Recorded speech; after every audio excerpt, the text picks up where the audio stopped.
আপনার ছেলের বউকে গ্রহণ করে নেবেন আপনি? না, এই অবস্থায় যে কোনো একটা আমার এই ডকুমেন্ট দিয়ে না, যদি আবার বাইসা চলে যায় তাহলে। একটা মেয়ে চায় সুন্দর একটা জীবন, সুন্দর একটা সংসার আর ভালো একজন জীবন সঙ্গী।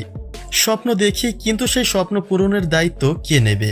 ঠিক এমন করে নিজের আক্ষেপের কথা জানিয়েছিলেন জিয়া উদ্যানে নিজেকে এতিমের পরিচয় দিয়ে পানি বিক্রি করা সেই তরুণী।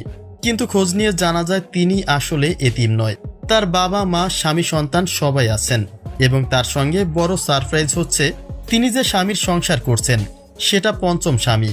অর্থাৎ এত কিছুর পরেও ন্যাকা সেজে জীবনসঙ্গী খোঁজা নারী একটা প্রতারক, আর সেই প্রতারককে ছেলের বউ হিসেবে ঘরে তুলে নিতে ইচ্ছুক নয় শ্বশুর। আপনি কিন্তু রীতিমতো কান্না করে দিয়েছেন যে আপনার সন্তানের বিষয়, আসলে যে এইটা তো আপনার ছেলের বউ। আসলে কি বলতে চান আপনি? জিয়া উদ্যানে ঘটনার পরে বাবার বাড়িতে চলে যায় সেই তরুণী। সেখানে গেলেও গ্রামবাসীর তোপের মুখে ছিলেন তিনি, কেননা পঞ্চম স্বামীর ঘরেও তিনি সামাজিক নিয়ম কানুন মেনে যাননি। অন্য স্বামীর ঘর থেকেই চলে গেছেন, যে সংসারে তার দুটি সন্তানও ছিল। তবে পঞ্চম স্বামীর ঘরে গিয়েও স্বভাব তার মোটেও বদলায়নি। মাত্র 3 মাস সংসার করে নতুন পুরুষের খোঁজে বেরিয়ে পড়েন ভিন্ন কৌশলে। স্বামী বলছেন, সাংবাদিকদের ভিডিও যদি তার চোখে না পড়তো তবে হয়তো এতক্ষণে 6 নাম্বার স্বামীও জুটে যেত কপালে। কেননা সৎমায়ের অত্যাচারের কথা বলে বিয়ে বসতে চাওয়া তরুণীর দায়িত্ব নিতে প্রস্তুত ছিল হাজার হাজার পুরুষ। 30,000 কমেন্টসের অন্তত 10,000 কমেন্টস ছিল বিয়ের প্রস্তাবের। এমনকি মেয়েটির ঠিকানা পেতেও মরিয়া হয়ে পড়ে অনেকেই। প্রতারক বাটপা সিটার এই মেয়েটা, যে স্বামী রেখে এসে বলতেছে আমার কোনো বিয়ে হয় নাই, আমার কোনো স্বামী নাই, আমার কোনো বাপ নাই, আমার কোনো মা নাই। ভাগ্যক্রমে এ যাত্রায় প্রতারণার হাত থেকে বেঁচে গেছে কোনো এক পুরুষ। তরুণীর মা বলছেন, এমন মেয়ে তিনি পেটে ধরেছেন যাকে পরিচয় দিতেই লজ্জা হয়। যেখানে সুযোগ পায় সেখানেই বিয়ে বসে, অথচ কোনো স্বামী তার মনযোগ্য নয়। ছেলেদের নিজে ঠিক করে আর সুযোগ মতো চলে যায়, অথবা কয়েক মাস সংসার করেই আবার অন্য একটা ধরে।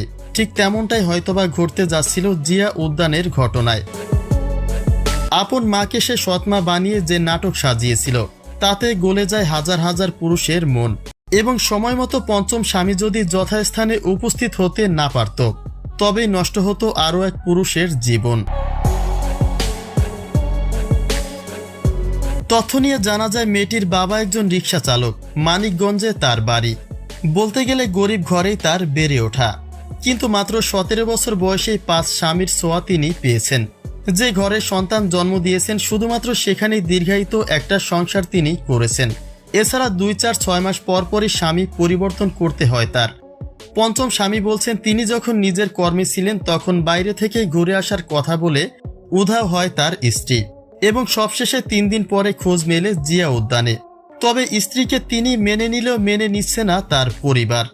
একে তো অন্য ঘর থেকে বেরিয়ে আসার একটা খোঁটা তার রয়েছে, আর অন্যদিকে এই ঘটনার পরে শ্বশুর বাড়িতে তার জায়গা হবে কিনা সেটাই এখন চিন্তার বিষয়।